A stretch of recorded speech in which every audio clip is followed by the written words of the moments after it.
Good morning, and welcome to this session entitled Death Comes for Every Person. My name is Lauris Kaldjian. I'm a physician and ethicist at the University of Iowa, Carver College of Medicine.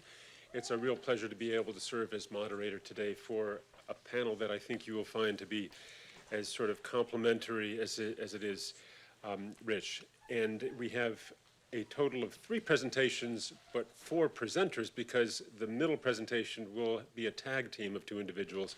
I will introduce each speaker, or in one case, pair of speakers, before that presentation, each one at a time. So, to begin, I have the pleasure of introducing David Gillespie, here first to my left. David has been practicing architecture for 38 years, having established his own architectural firm in the year 2000. His personal quest for truth led him to the diaconate. He was ordained a permanent deacon in the Rockford Diocese in 2016, serving at St. John the Baptist in Johnsburg, Illinois. As if to prove, he says, God has a sense of humor, Dave spends a significant portion of his diaconate ministry at a couple of funeral homes that he designed. Beyond drawing and serving as deacon, Dave strives to quench his awe and wonder of God, pursuing the harmony of faith, reality, and truth. So his presentation is entitled, Where Then Dust Is Thy Victory? David, please.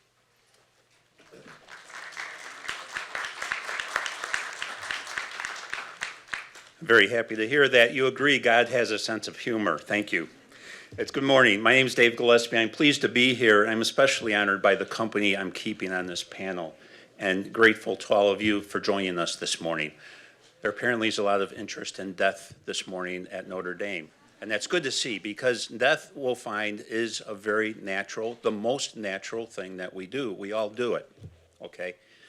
So, a lot of great minds at the Nicola Center discuss the dignity of the person before death. This presentation, however, is regarding after death. That's why we need to pay attention to it. Why is it important how we commemorate, how we celebrate, and do I dare say how we package persons when they're gone? Before we begin, as it was just mentioned, it's important for you to know that I approach this topic from the 2 perspectives that were mentioned. I'm a permanent deacon. People ask me what it's like to be a deacon. And I have a kind of a standard pat answer, but I mean it sincerely. It is a tremendous blessing. I spend a lot of time meeting people in the comings and goings of life. Comings at baptisms, goings at wakes, vigils, funerals, and rites of committal.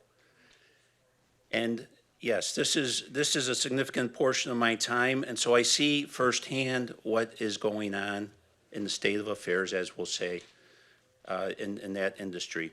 The second perspective is as architect for nearly 40 years now.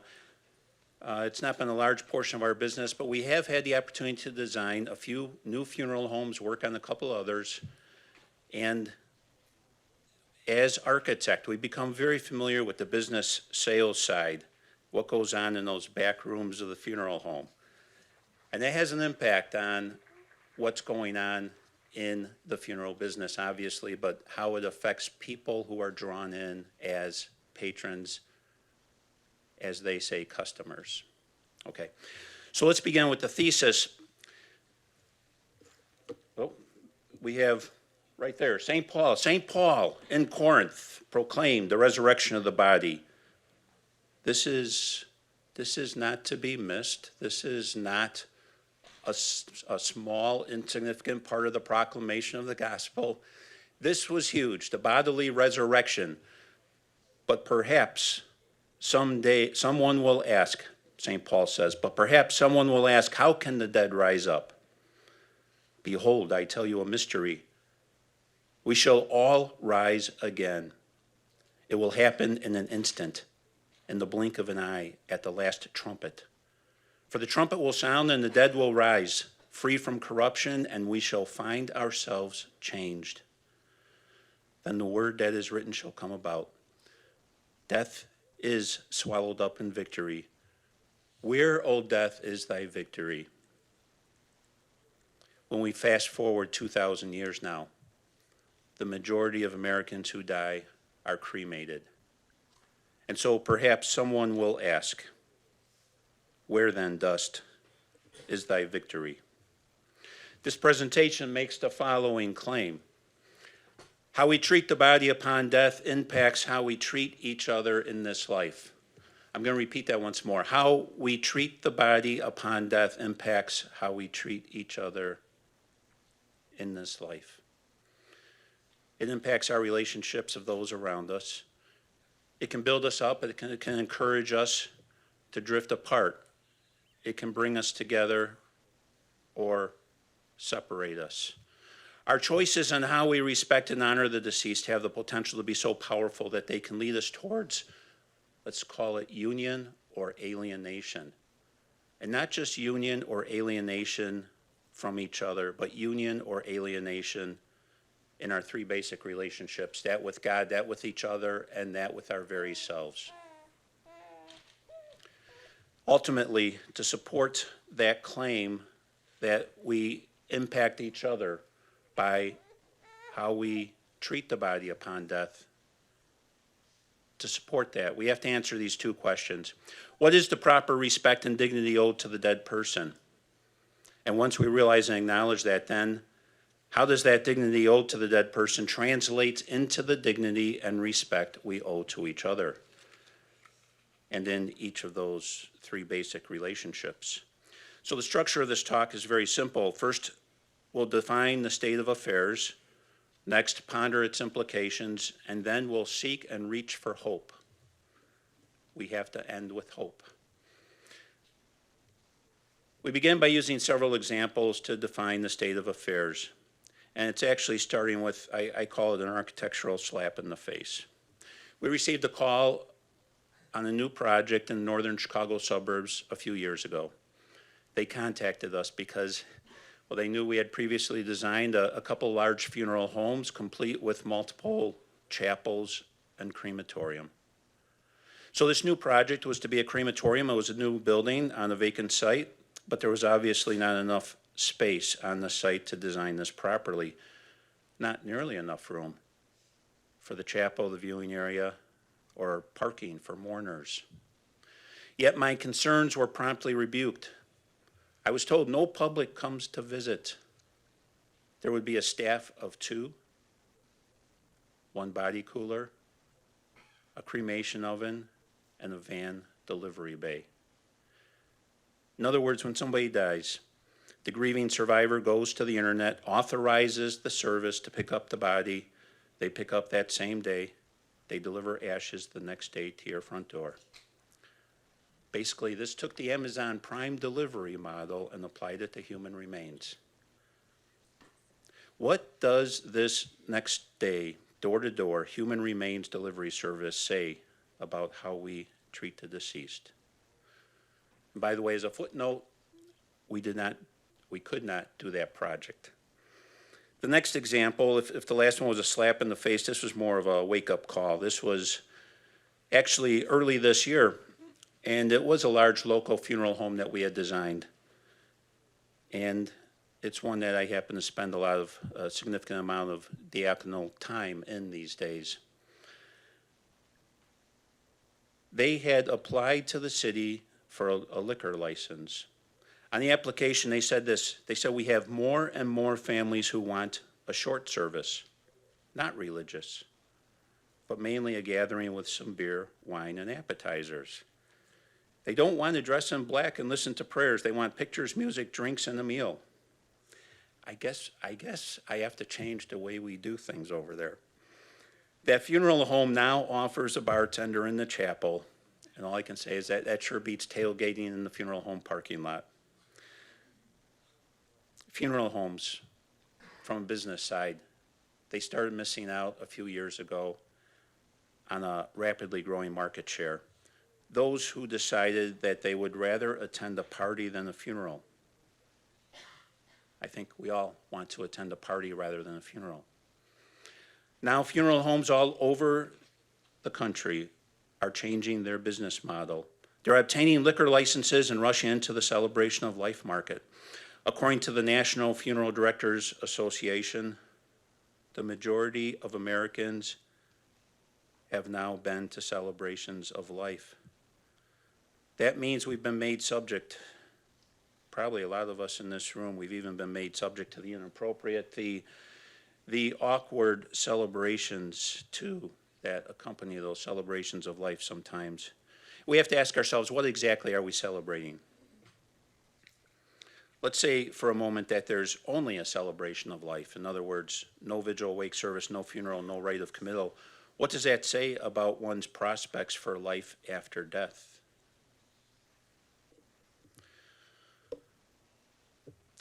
So while lauding the benefits of cremation, funeral directors, they put this on their website. They advertise that when loved ones are cremated, oops, I'm a little bit behind here in the slide, sorry about that. But they put this on their website. It doesn't matter if the celebration, if loved ones are cremated, it doesn't matter if the celebration is held the same week as the death or a few weeks or several months or even a year later. After all, they don't put this on the website, but after all, we're not going to let an inconvenient death ruin our vacation, right? When we put off the funeral or the celebration of life indefinitely for even a year or two, what does that say about our priorities in this life and the next? So I mentioned this, the National Funeral Director Association. It's a national, it is what it says it is. And they issue a report. And they say they report that for the first time ever, it was only a few recent years ago in 2015, that cremations passed burial rates. But now they tell us in 2023, cremation rates will exceed 60% of all burial rates in the country. And by 2045, they say will be over 80% of people cremated. The report goes on to say this, and this is the interesting part. Out of those who prefer cremation, 40% scatter the ashes, 17% bury the ashes, and the remainder are undecided. Undecided about what to do with their loved ones' remains. Now, it's not uncommon for funeral directors to receive calls from people who have found an urn with the funeral home's name on it and not know who is in the urn. This happens, unfortunately, on a frequent basis, on a regular basis. Obviously, those are the undecideds who didn't know what to do with the remains. So we have to ask ourselves this question: how loved can the loved ones be when we don't remember who they are? There are a couple more examples to not only describe the current situation, but these point to the future. There's one called alkaline hydrolysis. It's legal and operating in 28 states. It's the chemical dissolution of the body. It uses a combination of potassium hydroxide, sodium hydroxide. It's heated to 300 degrees, a little pressure, a little agitation. The body's dissolved 2 to 3 hours, and it can be flushed down the city sewer. This was developed about 10 years ago. I hope you're ready for this one, if you haven't heard this yet. This is human composting. It's now legal and operating in 6 states. It places the body in an above-ground stainless steel heated container, along with biodegradable materials, wood chips, alfalfa, straw. In 45 or 90 days, the result is deemed nutrient-dense soil, a very good thing, and it's returned to the families to use for their gardens. In fact, the state of Washington was the first to approve human composting, and that was only in 2019. This is a new deal. These last couple methods of disposing of the body not only being touted as ecologically friendly, personal, and gentler, which is hard to understand how that's possible. But for example, the state of Washington actively encourages people from Indiana, for example, to fly their loved ones to the Pacific Northwest, and in a few months, some Hoosier families will receive some exceptionally rich soil. As we look at this existing state of affairs, we see an emerging pattern that how we dispose of human bodies paints a very clear picture of our priorities, whether we like it or not.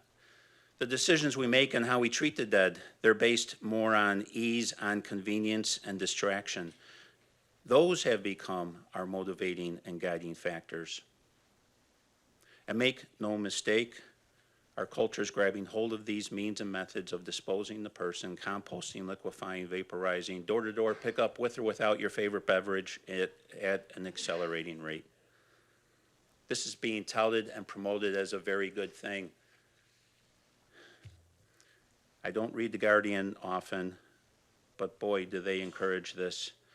They say America is seeing a sea change of traditions and rituals surrounding mortality. This is not something to be lamented, but to be embraced.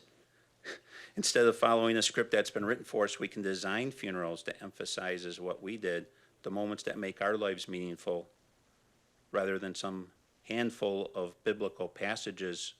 We can have readings from any book, poem, or song. Rather than mourning, gloom, and sermons, we can have ceremonies that are joyful celebrations of life. We need to remove the compost slide. That's getting tough to look at, I know. Having looked at the state of affairs, let's turn our attention to ponder its implications. What can we logically draw from this? If we treat the body of the deceased merely as an inconvenience, if we look at the process of death, after death, from death to burial, solely for the sake of efficiency, if we perhaps regard the occasion primarily as a reason for a party, if we make the deceased person disappear, this leads to disunity, and this leads to eventually alienating us from each other. And before explaining exactly why this is the case, there are a couple of points I want to make here. Nothing wrong with convenience, nothing wrong with efficiency, nothing wrong with celebrations. That's always part of the package. But what we're talking about here is when they become the overriding, the exclusive package itself to the exclusion of other things. And for certain, a general malaise and indifference regarding how we treat our dead is set upon our culture. Clearly, we live in a world that's operating within the framework of two opposing perspectives. To those of us with faith, it's easy enough to state the obvious. A culture without God is a culture gone awry. These are the symptoms. But the reason for our hope, though it's indeed firmly rooted on the rock of faith, we also are at a point here that in order to rebuild the culture lying at our feet in shambles, we need to step into that opposing framework to make an earnest appeal. And only then can we have that open invitation to that most precious gift of faith. So I'm going to step into that framework now. I offer the following 4 reasons why we treat the body upon death, how we treat the body upon death, how that impacts how we treat each other in this life. Those 4 reasons are history, identity, purpose, and distraction. When we look at history, we know this, we're inhabitants of history. It's bound by time. We're temporal beings, historic beings. If we disregard the dead to the extent that we make them vanish from the face of the earth, we lose our connection to them, to their history. The closer those people are in our family lineage, the more we lose our own anchor in time, our history. Without a continuity in time, we eventually lose an appreciation for those who've gone before us. This is the Presidio Cemetery in San Francisco. It overlooks the entire city of San Francisco, and perhaps you've seen this. It reminds us of the history and what's happened. If death is the definitive annihilation of the person, or if it's the moment of fusion with Mother Nature or the universe, there's nothing that comes after or before us. There's no hope for life after death. We become only concerned about ourselves in the here and now. Identity. To know where we came from and where we are going is one thing. To see it is another. To understand it is to strive towards reality and truth. That is, we need to know our identity in order to realize the reality and truth. We're made by a creator. We're set apart. We're distinguished from the rest of creation. We're given free will and dominion over all. John Paul reminds us that we're unrepeatable, irreplaceable, indispensable. Confusion about who we are, our place in this world, it leads us to thinking that there is nothing distinct, nothing that brings us, it brings us down a path of subscribing to competing philosophies, determining our own truth. That's what we call relativism. Purpose, while there are many paths to finding meaning and purpose in our life, they pale and lose significance if we believe death is the absolute end of life. If death is the final declaration of life, what is the purpose? Why are we body, soul, and spirit then? Why are we here rather than not here? And then distraction. Blaise Pascal uses distraction as a prime reason for many of our decisions in this life. We prefer to be distracted by whatever life offers us, whatever this world offers us, rather than look at the reality of death as natural as it is. And so we spend our time in this life kicking the can down the road. It's to relieve our own anxiety over death. There's a horror that something awful will take place. And so we need hope. The way we have moved to conduct ourselves towards the dead is harming people.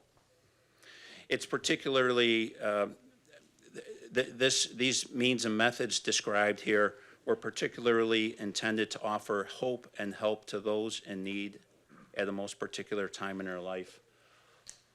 This is a photo of a cemetery in Poland that they dress up for All Saints' Day this week. This attitude is seeped into the church. We are compassionate, and we seek ways to be a compassionate people. When we see suffering, we want to offer the correct response, and yet these responses we offer are far less compassionate. Every trend mentioned here in how we treat the dead, it manipulates the good intent and redefines who we are as a people. What it does is it orients ourselves toward the creation rather than the creator. It claims to respond to nature, but it creates something very unnatural, and death is natural. We're made in the image and likeness of God. We have a dignity distinct from the rest of creation. We are the only creatures God wanted for himself. He breathed life into us, the life of the Holy Spirit. Our bodies are the temple of the Holy Spirit. That makes our bodies, even after death, a sacramental. That sacramental demands respect to maintain the dignity. And we are distinguished from the created world, not to be reduced to soil to be part of it, not to denigrate the body, not to repurpose the body. We are God's creation, and we need to respect that. Thank you. Thank you, David, for a remarkable presentation that's as bracing as it is illuminating on such a mysterious and yet practically relevant set of considerations. Really, that was, I don't think I've ever heard a talk like that. Thank you. So, moving on to our next presentation, we have, as I already mentioned, a duo speaking. Two of our colleagues here, Dr. John Rhee and Dr. Xavier Symons. And Dr. Rhee is a neurologist, neuro-oncologist, and currently a palliative care fellow at the Mass General Brigham Dana-Farber Cancer Institute at Harvard Medical School. He is a researcher in palliative care and has published in the areas of global palliative care development, cancer toxicities, and neuropalliative care.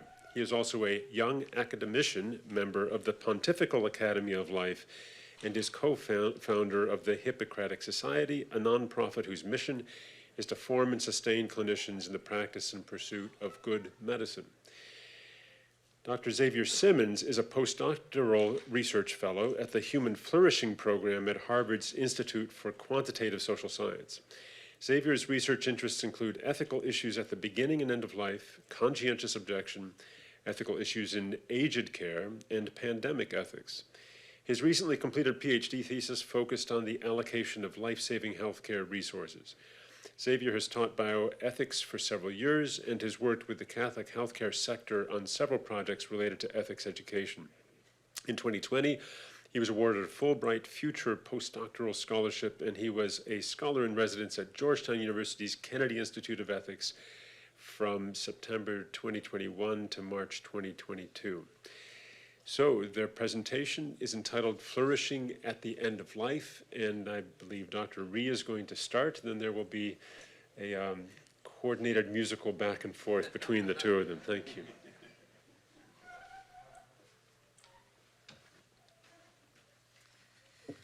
Great, thank you. So I'll do the easy part of the storytelling and then leave Xavier to do the heavy lifting of the philosophical framework. So anyone working at the end of life knows that it's a sacred space. that it's a special time. So let me just start by illustrating a case, as physicians always do. So Dr. W was a patient of mine. He's an 88-year-old pediatrician with end-stage chronic obstructive pulmonary disease. So to put that in easily understandable terms, COPD for short is a progressive lung disease due to destruction of alveoli that lead to difficulties in gas exchange. And so the typical course in this disease is that there is a stepwise decline in function with hospitalizations in between. And this was Dr. W's last hospitalization since his lungs were giving out. So that morning, when I saw him as a palliative care fellow, I saw him, he was mentating well, sitting in the hospital bed, and he was surrounded by his 2 daughters and son, as well as his wife. They were making jokes despite the sound of the BiPAP, which is this type of machine that kind of pushes oxygen down your lungs with each breath and provides this end pressure to allow for better gas exchange. And he would occasionally take off the BiPAP to speak and use high-flow oxygen through the nose as supplemental oxygen.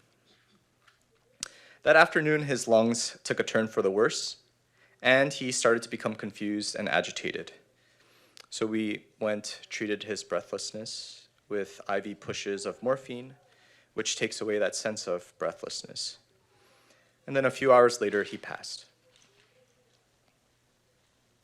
So like any good clinician, we could take a moment to step back and look at this case in a couple of details, right? Hopefully, and obviously, there is a natural sadness to the story that you all feel because he died. However, what's unique to me about this case was that there was also so much joy. In that room that morning prior to his death, he was surrounded by his family, his children, who had dropped everything to come and spend time with their father. And in the final intimate moments, his wife sat as his breathing slowed, holding his hand. His adult children waited outside the room, and we, quote, held space with his wife as she held onto his hand during his actively dying process. And she told us the story of their more than 50 years of marriage, the story of who he was, that he was her rock, and that she would miss him dearly. And then we went outside, and one of his daughters happened to be a poet, and so then she asked us to read a poem that she liked about kind of transitioning into the next life. Now, I don't want to just paint a rosy picture, right? Dr. W's case calls to me especially because the events leading up to his death really showed me how a person could flourish at the end of life. And we will come back to that at the end of the talk. But I also want to acknowledge that there are many who die with a lot of anxiety, demoralization, unable to even bring up the disease that brings on their demise. And at the same time, that's why we're interested in this idea of flourishing at the end of life. For if we can help patients flourish at this unique moment in their lives, if we can argue that indeed flourishing can happen, and dare I say, can happen at an even accelerated rate at this special time, then we can try to keep and help create this environment or methods to help patients and their families grow, especially in this way at the end of life. Thanks very much, John, for introducing this presentation. And I'm going to provide a bit of philosophical framing and argumentation to defend this position that we would like to advance in this talk, this idea like that you can actually flourish at the end of life, that flourishing is an appropriate construct with which to conceptualize human well-being at the end of life. And I'm going to think a little bit about what specifically that might mean in terms of kind of domains of flourishing at the end of life. So I mentioned a basic overview of what I'll briefly talk about, but I think just a few points which are worth touching on, like considering first of all what is flourishing, what is human flourishing. I work for a program that's dedicated to the study of human flourishing and promoting flourishing, so I should hopefully have something to say about this. But then also, like, what is flourishing at the end of life? This very special, I think, unique time in human existence when life is nearing its end. How ought we think about flourishing specifically at the end of life? I'm going to just briefly present a few existing quality of life measures that are used to conceptualize well-being in end-of-life care contexts and kind of palliative and cancer care contexts, highlight some limitations with those measures, and then briefly talk about these domains and implications for practice. Just very brief overview of this idea of flourishing as a way of approaching the study of human well-being. Aristotle famously linked the question of human well-being to the nature and proper function of a thing. So Aristotle is like the locus classicus for reflection on human flourishing philosophically, and in the Nicomachean Ethics, he famously makes this argument that what it is for a thing to flourish, to possess eudaimonia, is for that thing to fulfill its function, its kind of essential function, in an excellent fashion. So it's the famous function argument from the Nicomachean Ethics. I'm not going to go too much into the philosophical mechanics of this, but just simply to flag this idea, and then to offer a very brief overview of what exactly kind of flourishing might consist in, just to pull up a few characteristics that might be useful to bear in mind here. So flourishing is a stable property of living things. It cuts across time, so it's not just something which is like momentary well-being. It's kind of stable. It applies across all domains of human life. It's not just confined to sort of your professional life or your social life, but all domains of life. It's not necessarily the case that for someone to flourish, they have to have untroubled success in life, that their life is kind of free from discomfort or pain or suffering. And it's obviously very relevant to the topic of flourishing at the end of life. But certainly we can say that that flourishing is something like the relative attainment of a state in which all aspects of a person's life are good. So kind of holistic account of human well-being. Flourishing at the end of life. Well, I mean, I think one challenge here when using a framework like Aristotle's in a palliative context or an end-of-life context is that Aristotle himself talks in the Nicomachean Ethics about how a bad death can mar an otherwise blessed life, and he uses the example of Priam, the last king of Troy, who was lived a pretty good life up until the last 15 minutes when he was brutally slain and Troy was sacked. So Aristotle's there's an issue here. The challenge in terms of explaining how we account for a flourishing life without taking into account how someone dies. But maybe that's just grist to our mill here, that clearly a good death is part of a good life. Notwithstanding, however, the consideration that suffering at the end of life needn't be a categorical obstacle to flourishing. And I think this is where a tension arises between temporal and supernatural accounts of flourishing, because I think there is a sense in which a secular lens through which we might try to view flourishing might struggle with fully accounting for the significance of suffering, not just as something that, if you will, we need to sort of try and minimize or try to sort of cope with, I should say, but rather something that can actually be conducive to moral growth. That's why I think the literature on the Ars Moriendi is very helpful. This is a kind of medieval literature on the art of dying. So there are a number of tracts published in I believe the 15th and 16th centuries on what it meant to die a good death. These were deeply Christian texts instructing faithful on the virtues that they need to practice to have a good death, and also very much emphasizing this idea that death is a spiritual trial, but also an opportunity potentially for profound moral growth and even conversion. Fast forward 500 years, and we can kind of look at current methods for assessing well-being in medical context. I mean, why am I referring to these assessment tools? Well, I think implicit in the way we think about quality of life is a particular way of thinking about what it means to have well-being, have high well-being, if you will, at the end of life, and there's kind of cultural assumptions that drip from these ways of assessing quality of life in end of life context. So There's just a very brief overview there of what kind of some of the measures are that are used, what kind of things they focus on: symptom control, physical function, independence, psychological well-being, social relationships. But you've got questions here like basic questions about levels of pain, levels of function, mental health. This is a diagram from the McGill Quality of Life questionnaire, which is probably like one of the best quality of life questionnaires in terms of a holistic approach. But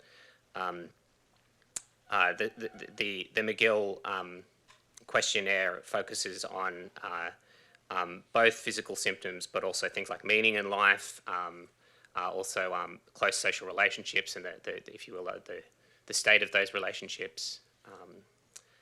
And then also I might add that there are things such as like a kind of death anxiety and good death surveys. So people have tried to develop surveys for estimating, getting a hold on the extent to which someone has anxiety about their death when they're approaching death, and whether loved ones feel that someone has died a good death when they passed away, which kind of speaks to the previous presentation. But there are limits here. I think it's worth considering, like, is the construct of quality of life an appropriate construct for well-being, for thinking about well-being at the end of life? Like, do we rule out certain aspects of human flourishing by focusing on solely the idea of coping with illness, maintaining comfort, and avoiding pain? If that is our focus, like, do we not necessarily exclude, but certainly omit reference to other domains that might be relevant to thinking about what it means to die a good death, so virtue and character, or even adopting a transformative approach to suffering.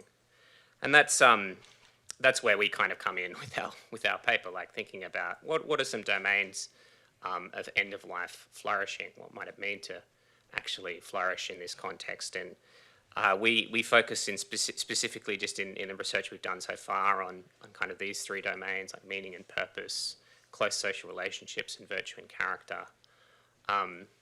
Why do we focus on these domains? Well, first of all, like with close social relationships, I think it's worth considering how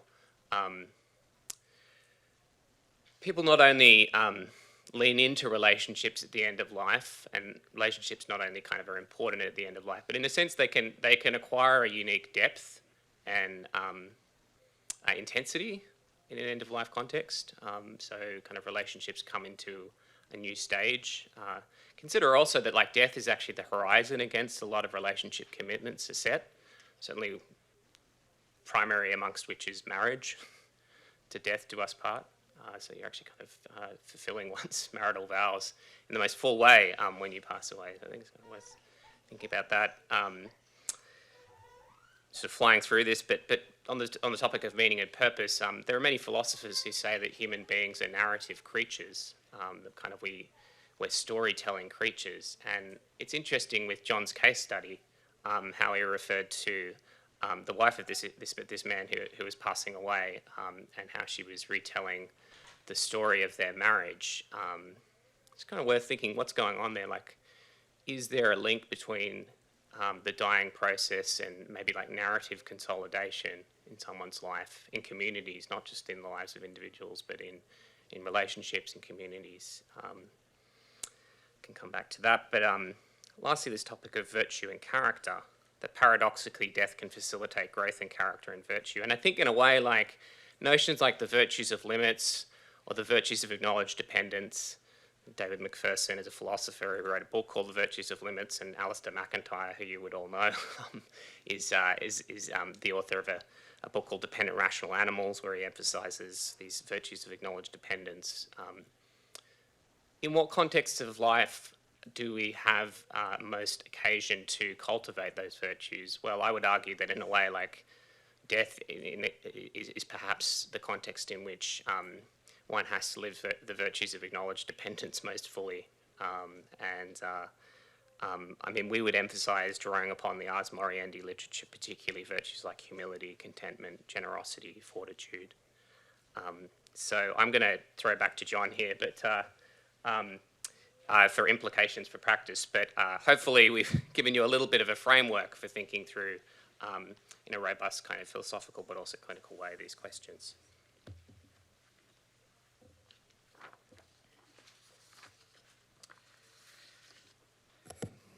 So hopefully from this talk, it's obvious that there is something special about this period at the end of life. One common question that I get as a physician is, "Doc, wouldn't it be better if I were dead? I'm just a burden on my daughter." To which I answer with a flourishing framework. You cared a lot for your daughter when she was young, and it was challenging for you. You gave up a lot, definitely your sleep, but also some career choices, your ideal place to live, even going on vacations for periods of time. And so this is a time in which you too can still help your daughter grow by allowing her to care for you. It helps her grow in the virtues that you grew in as a father, this sense of service, generosity, charity. And in you, as you lose your independence, this is still a time of intense growth, of detachment, humility, sincerity with yourself and others, as you ask for and receive forgiveness, integrity. Because what is special about the end of life, as Xavier mentioned, are, I would say, threefold. This idea that Xavier mentioned about narrative consolidation, this prioritization of relationships, and this virtue especially in the form of detachment. Narrative consolidation because you're at the end of this metaphorical race, right? You look back and you see where you made certain choices, the twists and turns along the road. When you made certain decisions, took certain paths, and you can see where you landed now, after having gone through it all, and it comes together as a more meaningful whole. The whys make more sense, even if they don't totally, and you ask, where do I go from here? So going back to our case, Dr. W was doing that with his family that morning, right? Seeing the culmination of his life and his 3 adult children, seeing how much meaning he had made with his wife of greater than 50 years, going through the memories they shared together in an electronic picture frame. 2, this flourishing of relationships. Because when you realistically have less time, you make different decisions. You prioritize truly that which is most important to you, which are usually relationships. Family members drop everything to fly in from California when they know that their father, Dr. W, is in his last moments. And the time spent together is often described as intense but special. You live these moments as you had always wanted to, and you prioritize that which often gives us the most flourishing, the relationships. And because you have limited time, you squeeze and intensify those relationships, asking forgiveness, telling others how much you love them, laughing at past memories and time spent together. The relationships that had grown cold are forged and warmed again. And I use relationships in a broad sense here, for this is often where people also rekindle their relationships with God. Of note, we did not fully cover this idea, but there's also this communitarian aspect of flourishing here, similar to the idea mentioned above of the patient who felt like he was a burden to his daughter, i.e. that you can help others around you also grow in virtues, and that flourishing is not limited to you, which is also seen in this experience of suffering. And 3, detachment, which is really an important virtue because it helps us realize that all the things in this life matter little, that we can't take anything really with us. It helps us appreciate paradoxically what we've been given, what we've been gifted. It helps us grow in sincerity with ourselves as we navigate those final relationships. We look back and smile at the good we have done and the contrition at what we have failed to do. And this often can be a turning point of surrender, which is the basis of the virtue of humility, which is one of those paradoxes of what it means to live a happy life, i.e. that when you surrender, you gain, and when you give of yourself to others, you receive. And this is what made the end-of-life space a space of growth and giving for Dr. W. So to end, imagine a world in which we can help patients from the moment of diagnosis focus on their flourishing.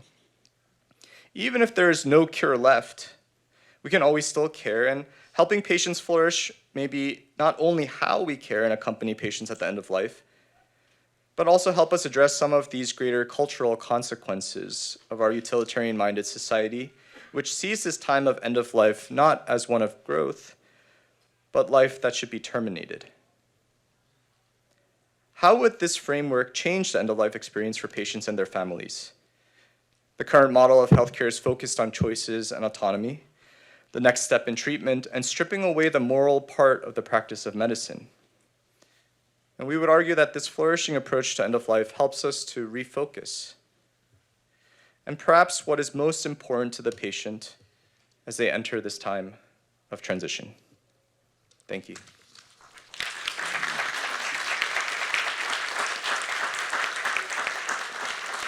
Thank you, Doctors.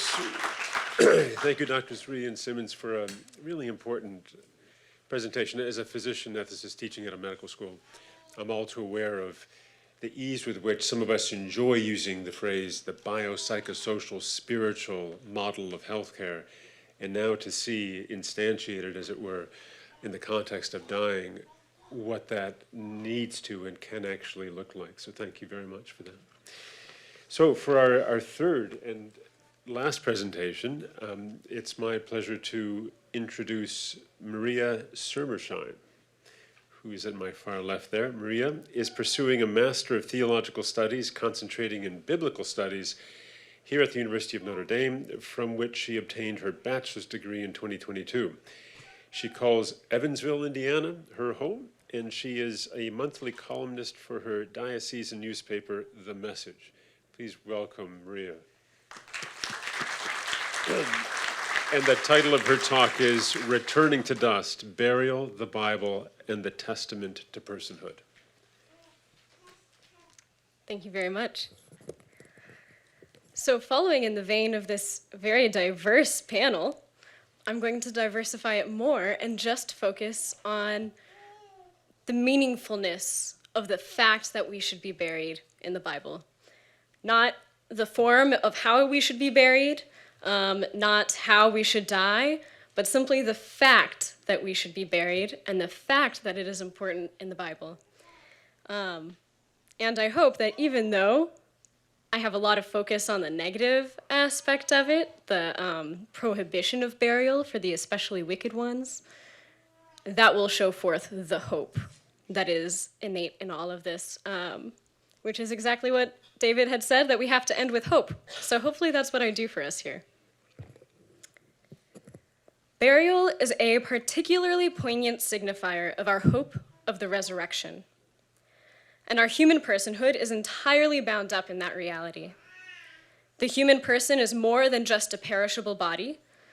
The person is not a person without a body.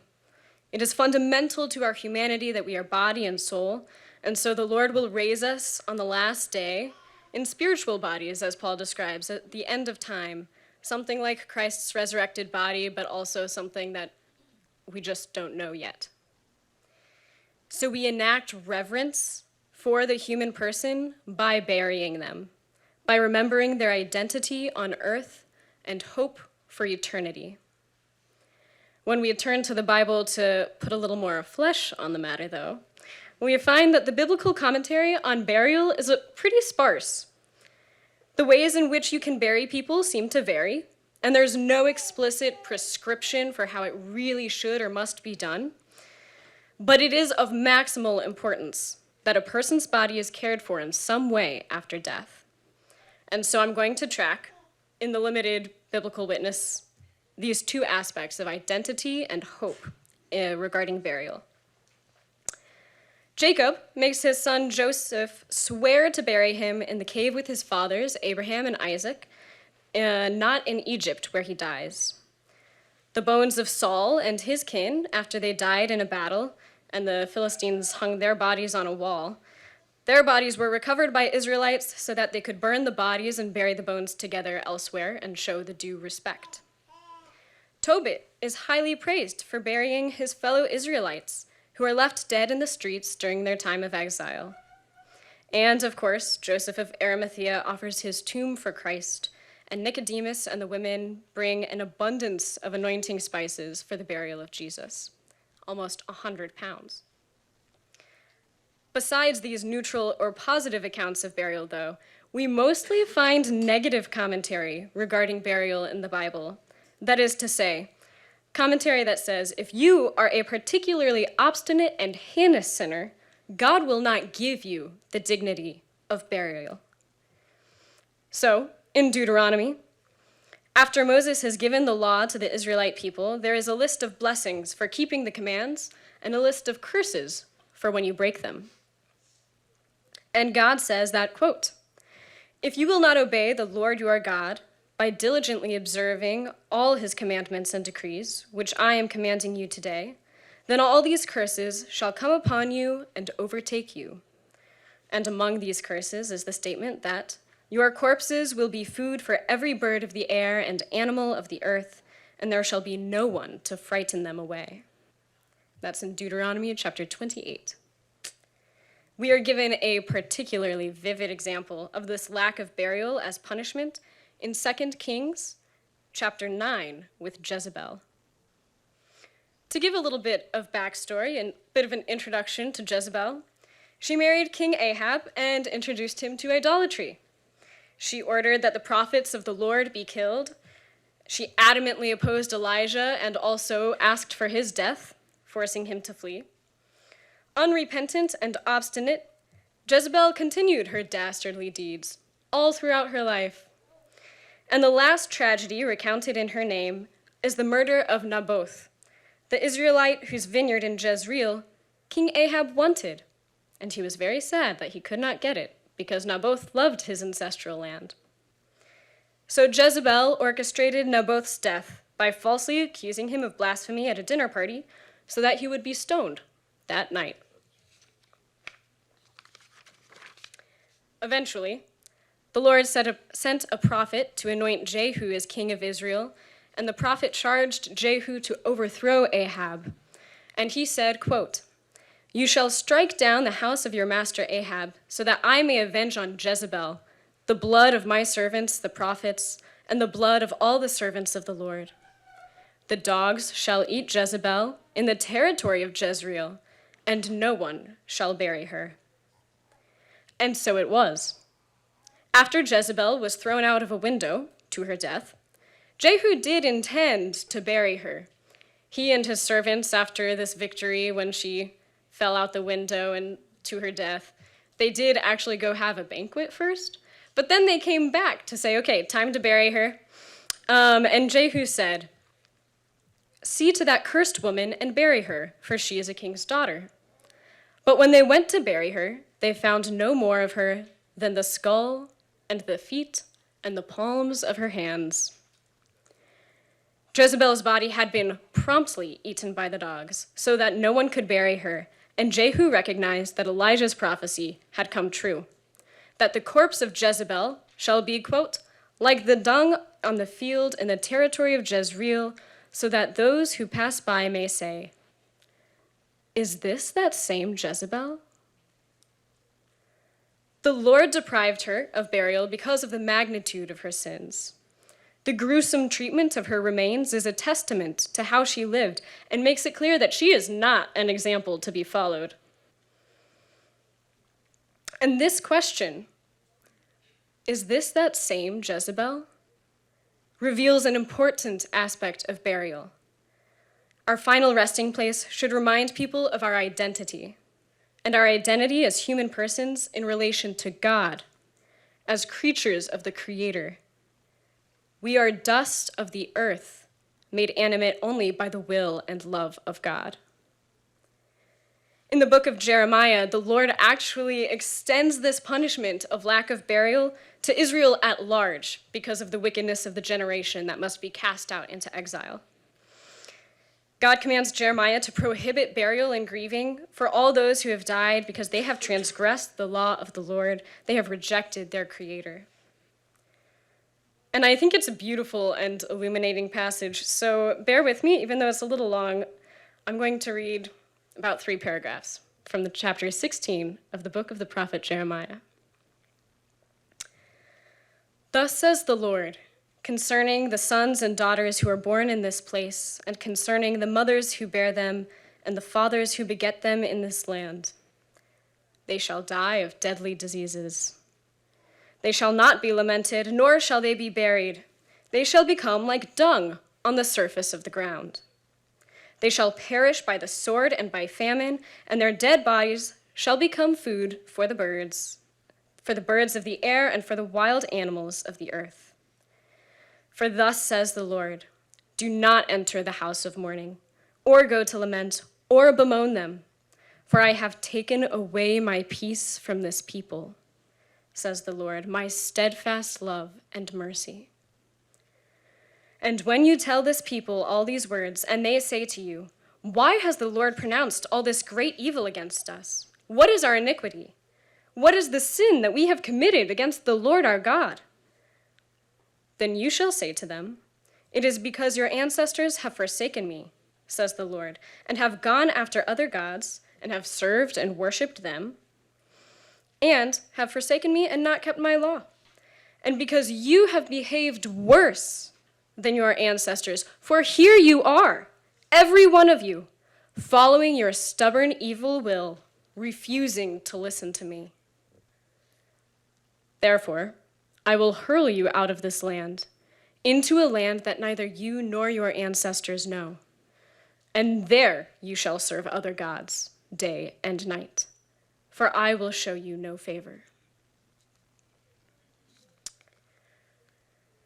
In so many ways, God gives us what we ask for. We are dust of the earth, enlivened only by God. But if we ask for other gods, for our own wills, if we reject his grace and mercy and vivifying force in our lives, then we are worse than dust. Then we are dung of the earth. And that will be clear in our life and death. And yet, as St. Paul professed, while we were sinners, Christ died for us. So through him, we can have reconciliation. And through him, we are buried by baptism into death, so that just as Christ was raised from the dead by the glory of the Father, so we too might walk in newness of life. So this is the pivot from most of the Bible talks about burial as you don't get to be buried. You were the worst of sinners.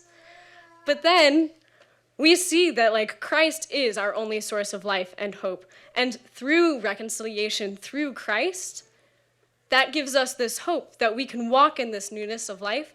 We can have this hope for the future, for the lives that he has come to redeem for us. And I don't know about you, but in that case, in the light of Christ, I look forward to the resurrection of the body and the life of the world to come. Paul writes in Romans, creation waits with eager longing for the revealing of the children of God, in hope that creation itself will be set free from its bondage to decay and will obtain the freedom of the glory of the children of God. We know that the whole creation has been groaning in labor pains until now. And not only creation, but we ourselves, who have the first fruits of the Spirit, groan inwardly while we wait for adoption, the redemption of our bodies. For in hope we were saved. It is in hope for the resurrection, that we live and die. And so to abandon our bodies entirely, without a care, to not think to burial, gives us a sense of the grotesque, as I think we all just experienced, because it indicates that there is nothing there, no one left, and nothing to hope for. But we do hope. And so families are buried together to wait in hope together. The patriarchs and matriarchs of ancient Israel, with the exception of Rachel, were all buried in the one cave of Machpelah, which Abraham bought in the land of Canaan.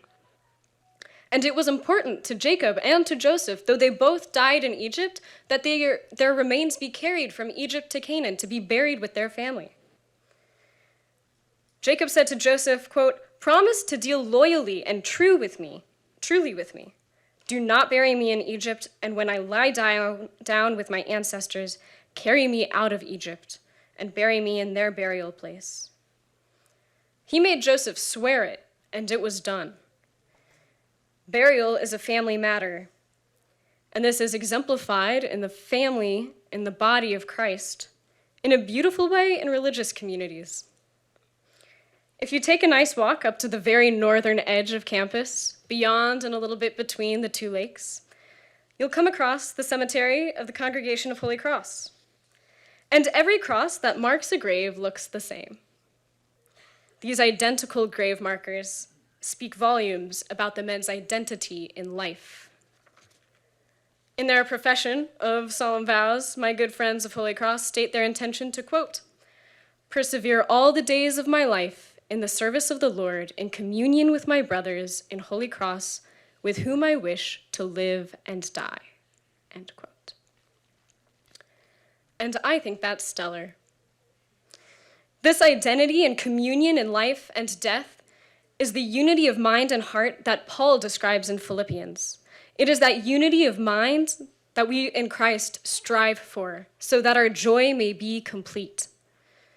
The cemeteries of religious communities demonstrate concretely the identity and the hope that are essential to our concept of Christian burial and personhood. So let's return briefly to that question. Is this that same Jezebel? It is not. It's only her body, or fragments of it. But it's Jezebel's body, a constitutive element of her person, and its ruin and the dog's disrespect of it signify the ruin of her soul and her disdain for her creator. I hope that in the future, whenever it may be, people may pass by my grave and need not ask, is this that same Maria? I hope they will know that no, it will just be my decaying body 6 feet under. I will no longer be fully present as a person. I will be dead. But in another way, yes, it is the resting place of my perishable body that awaits the resurrection to imperishability. The place will retain some real memory and tangible reality of me, Maria Sermersheim, of my identity and my hope. So Christian death and burial is permeated with remembrance of a person's identity and hope for the resurrection and hope for the glory of eternal communion. And so we pray with Paul, may the God of peace himself sanctify you entirely, and may your spirit and soul and body be kept sound and blameless at the coming of our Lord Jesus Christ.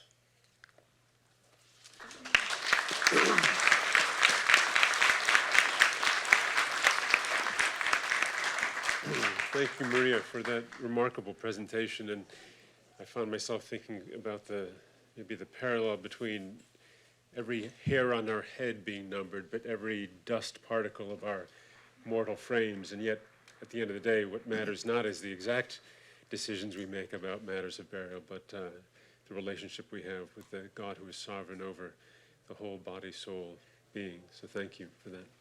So we have 12 minutes for questions and answers that can be directed to anyone you would like. If you can just speak up so that we can all hear you, and then we'll pass the microphone around up here. Yes, please.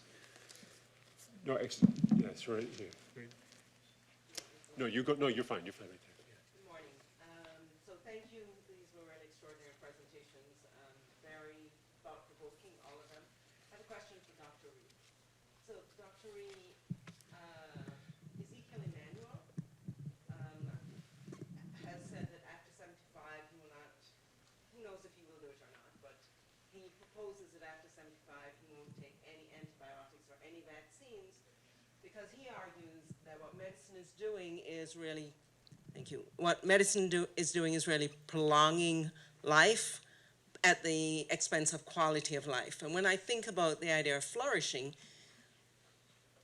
if you die at 75 or 80, you still have time for the narrative reflection, for the deepening social relationships, for the conversion.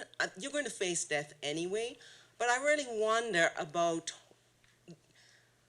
I used to work at a public hospital, and the nurses called doctors deities because they felt that they had this sense of control over life, that they were godlike figures. And I just wonder whether we've gone too far in the pursuit of extending life, and whether we couldn't still have flourishing at the end of life without extending life the way we do currently.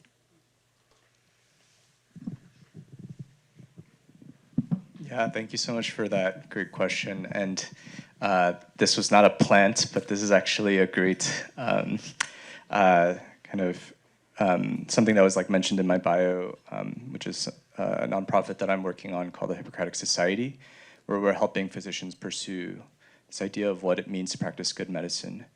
And in that, we also use a virtue framework. And one of the virtues that we talk about is this idea of temperance. And the case that we use is actually this ICU. Well, it ends up being this case of the surgical resident who in between cases like goes and gets a slice of pizza while being on his phone. And then like on the elevator is just like scrolling through Facebook, and then gets back to a surgical case. And then that patient ends up in the ICU. And then they're talking about doing like a tracheostomy for somebody with like end-stage lung disease. And so I think that this is like also, though we talk about the flourishing for patients, I do think that so much of medicine and the education of medical professionals has left behind this idea of the moral formation of physicians. And by removing that aspect of our training, medical students and physicians do not anymore have this framework of being able to apply the virtues to how they're practicing. And we see this in different ways in the construct of like kind of autonomy versus paternalism. But we also see this in the idea of like, though we call it professionalism or the art of medicine, really what it is that we're trying to grow in this practice of prudence as the mother of virtues in the way in which we enact or live out the other virtues. And so it's coming back to like what you're saying, I do agree. I don't believe in prolonging life under all and any circumstances, because there are many kind of things that medicine can do now, which perhaps should not be done in certain circumstances.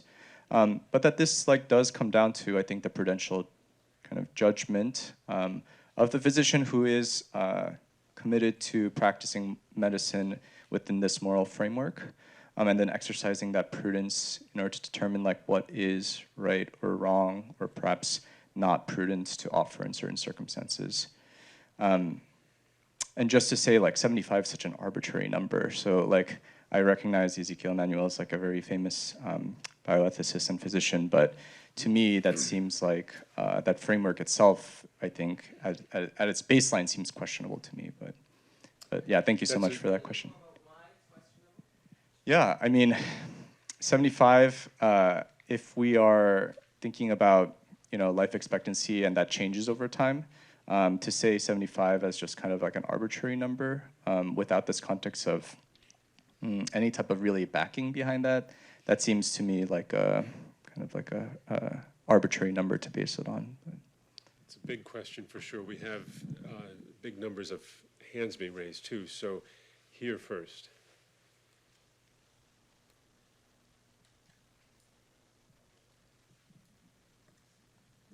Thank you. This was a brilliant talk. Thank you so much from all of you.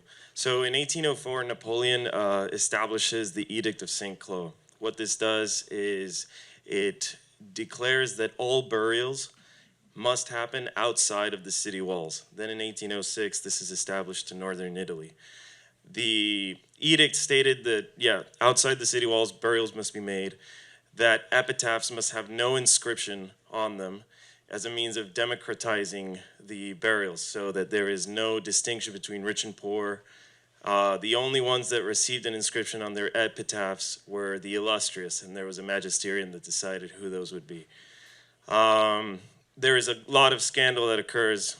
There is one poet called Ugo Foscolo who writes his most famous composition, Dei Sepolcri. And what he does is he critiques this whole statement, because he says that burials must happen within the city. The dead are important.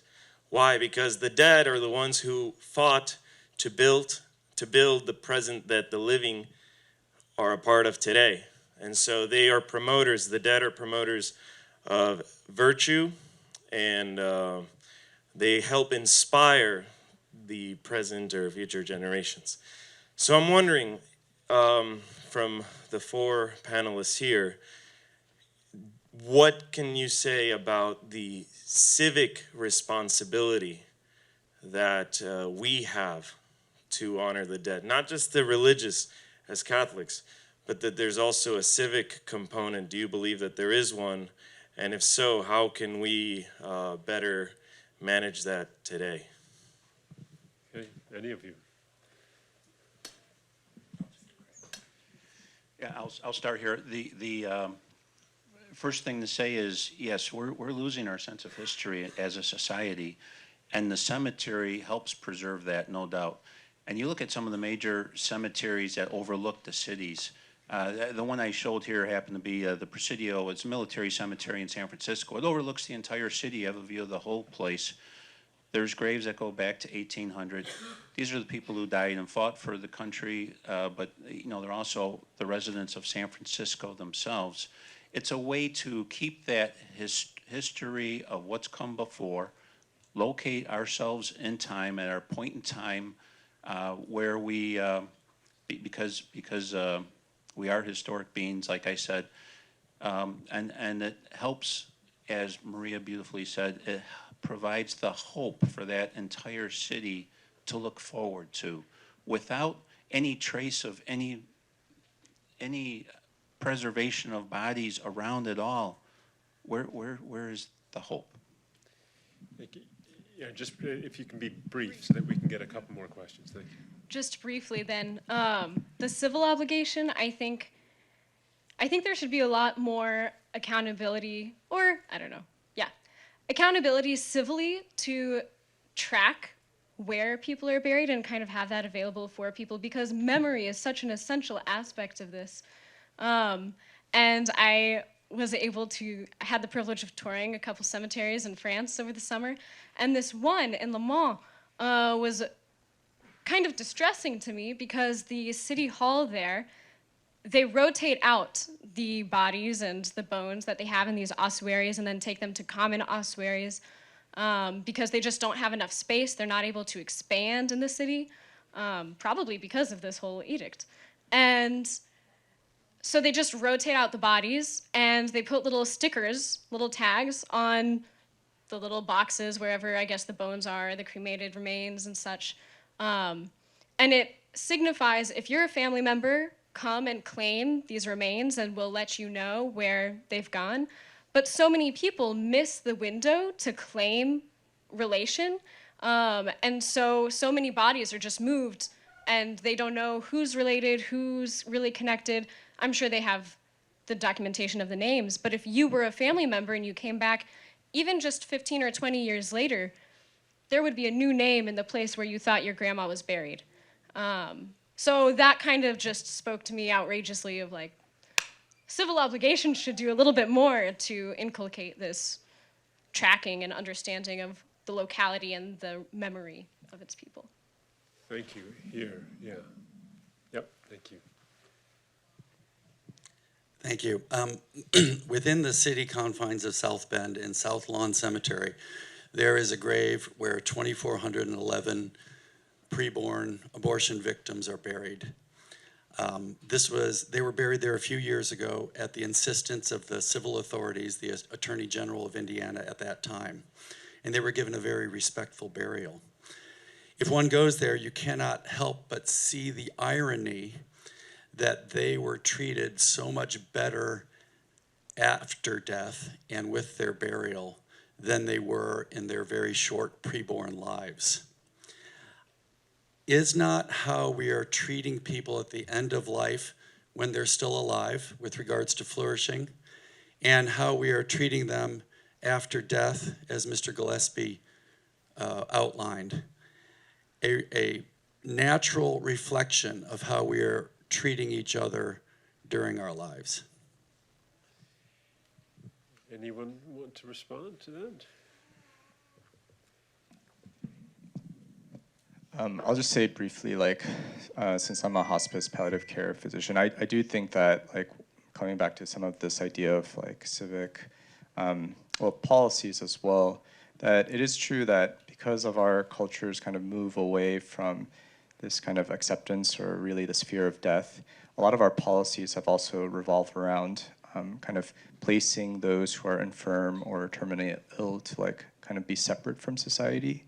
And then anybody who's been a part of hospice or has had a loved one in hospice knows that the hospice benefit is like a beautiful thing in the sense of the support that it gives families, yet at the same time that it's like really, really limited. And I do think that the laws and policies that we have do reflect kind of our understanding of like how we want to support people at the end of life, which is very poorly, I think, that there's very limited resources and that families take on like completely the burden on their own as people are dying at the end of life. And so I agree that we should be thinking about how we as our society and culture are taking care of those at the end of life, and what we should do perhaps as like a society as well to better that. Just briefly on this discussion, I think that the fact that we perhaps don't treat those who are dying as well as we could, or those who have died, is a reflection of the fact that as a society we struggle to come to terms with the reality that we are mortal and we are all going to die. And I think, like for me, that's one of the important messages, if you will, to take away from these challenges that I think have been raised, that we're at a point culturally where we're really struggling to grapple with the reality of mortality. And I think the fact that we've had this panel today is a positive development, but that you could have this panel in other more secular settings one day would be my hope, that this could become part of a broader cultural conversation about death and dying and burial and so forth. I'd only add it adds how we deal with the death and how we treat people who have died. It adds to our confusion about our identity. It leads to isolation, and eventually idolatry. And we can. I think there's an obvious path to those. So Maria, John, Xavier, and David, the sign that there are still hands raised that unfortunately cannot be invited for further discussion right now because we're 2 minutes past the hour is a good sign, right? It's a remarkable sign of how much people have appreciated all of your contributions on this remarkably mysterious, personal, and ultimately for the Christian, hopeful topic. So we give thanks to God for that, and we give thanks for the food you're about to enjoy at lunch. So thank you all for being here today, and thank you to our speakers.